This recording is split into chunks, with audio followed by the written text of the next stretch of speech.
I got you. Oh, I died on the staircase. You can pick me up now. Okay, you can pick me up now. Returning to Luigi's Mansion 2 in a post-3 world, I thought it would feel a bit more sensical. Both 2 and 3 are made by the same developer and have very similar style, themes, music. If anything, it would only make 1 feel more estranged in the trilogy. But what I've realized is that Luigi's Mansion 2 is sort of an odd game. There's only 3, so it's really hard to call any of them the black sheep. If you line them all up, I mean, they definitely all seem similar from visuals and gameplay, but there's only 1 game. Holy mother of God! I'm asking you, very politely, what part of your menu do you think is good? The early 2010s were a promising time for Nintendo fans, as moving into their late and next-gen phase, they were particularly interested in reviving stagnant franchises. Donkey Kong Country, Kid Icarus, Golden Sun, even games like Metroid, which wasn't dead, but it sure was about to be, and Nintendo seemed excited about it all, as long as they didn't have to do it themselves. Bottom line, Luigi's Mansion 2. There are even new kinds of ghosts, and you won't be able to beat them. Coming exclusively to the 3DS in 2012 and developed by Next Level Games. Funny joke! It got delayed until 2013 and then released stateside under the name Luigi's Mansion Dark Moon. Perhaps because Nintendo of America, God bless them for still doing this almost 20 years later, didn't want to scare any people away who they thought needed to play the first game.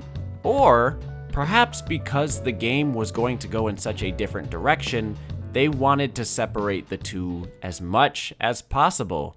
Luigi's Mansion 1 is a horror game. Exploring tight, candlelit corridors and dreary outdoor environments, it's clearly inspired by its genre contemporaries. Even though the fear factor might not be as effective under the light of Nintendo, it is definitely intentional, as this game steers away from the bright colors fans were used to, and even music in the background half the time. And it results in one of the most unique Nintendo experiments we've ever seen that, as a launch title, would completely set the tone for the GameCube's approach to first-party software. But nobody cared because the game was short. And people say the game is supposed to have high replay value. It is intended for multiple playthroughs. I don't know if that's true, or given it is, that I agree with it. All I know is that when it comes time for Luigi's Mansion 2, you don't get a choice, because levels, you will finish the level, you bitch, and you will replay segments of what you just did again in the next level, and again, and again. And if you want the collectibles, you can't just go get them freely. You gotta go back and do the whole level again, you Pomeranian yippin' ass. I can't stress enough how much a level-based format in Luigi's Mansion 2 ruins what Luigi's Mansion 1 had so beautifully constructed. You seamlessly walk through this mansion, happy to brush every nook and cranny. Expecting to find answers only gives way to more mysteries, going further down the rabbit hole. It's so easy to get lost in Luigi's Mansion, and yet so satisfying to see the map display your progress like a visual agenda, wanting to just go a bit further to clear another room and light up the mansion. So that perhaps it would be incorrect to say that the player is lost, but rather sucked in. And I think people calling this game short, or that it can be beat in a couple sittings, is a testament to how immersive, fun, and addicting Luigi's Mansion can be. But every time you may start to feel immersed in Luigi's Mansion 2, which also has many degrees of atmosphere, you get pulled out of the level back to a menu where instead of playing continuously and saying, whoa, I've already been playing this game for an hour, you're tossed scheduled checkpoints that remind you, maybe now is a good place to stop. That could be because this is also the only place to stop, although the game does have the benefit of being on sleepable consoles. There are now 5 mansions compared to the 1, and they all have drastically different themes. You know, Sand Mansion, Snow Mansion, Joe Mansion, which is pretty cool and a great demonstration of all the different physics puzzles they've implemented. But the missions have you repeating parts of these mansions so much, you begin to wonder if it really is bigger. The game's length is over 3 times that of the first. Then you take into account like the dog missions. Bro, don't even get me started on the dog missions. Luigi's Mansion is the only series to make me dread seeing a dog or cat. Not true, by the way. There's just such a thick layer of fluff in Luigi's Mansion 2, where the first game was so straight to the point that people were mad about it, and the second game rests on a cushion of dialogue, backtracking, and surprise, you're done playing, get out. It's not like the game doesn't have any good reason for this. Kicking you out gives the worlds a chance to update, rearrange, and make each mission feel a bit special, a la classic 3D Mario, just not nearly on that scale. It's a lot cheaper most of the time, usually just like, oh, this room suddenly has balloon plants now in a different mission, and you can float upwards to somewhere new that you couldn't before. This is such an innovative way of gradual access. Hello, Jeff. Jeff, where's my award? The missions are graded rather than one big playthrough nabbing you a score like in the original. It's all the individual levels that you can get from bronze to gold on, and this is actually pretty neat. It's just, once again, hard to want to replay missions when new missions already make you replay missions. You can even unlock a bonus mission for catching all the boos in a world, which are just enemy catching speed.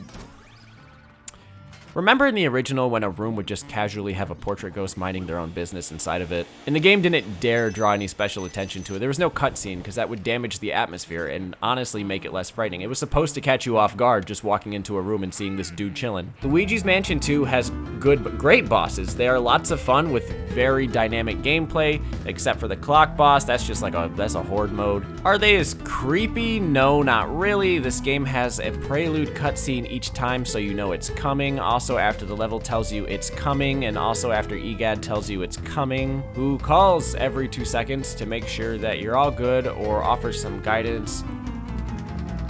Look, I don't mean to judge this game so harshly with the hand of its predecessor. The first game was exceptionally weird. Their leading launch title, half-tech demo starring Luigi in a horror game, it was produced under extraordinary circumstances. But more important is that the second game never even dared to replicate that weirdness in the period that was already plagued with the removal of Mario games' originality and making things as widely appealing as possible. That's Mario 3D Land, that's Paper Mario Sticker Star. Maybe Luigi's Mansion 2 isn't that bad, but trading out portrait ghosts for more generic enemies and bosses alongside level structure is enough for fans to Miyamoto is ruining Nintendo. He's NSFBing all the games. I'm gonna cancel my Nintendo Power. And it's like, yeah, that stuff is gone, but in its place, great cutscenes that help characterize Luigi. If they were gonna do all these cutscenes, which for the record look astonishing on 3DS hardware, they had to put it to something good, and that something good is clearly Luigi.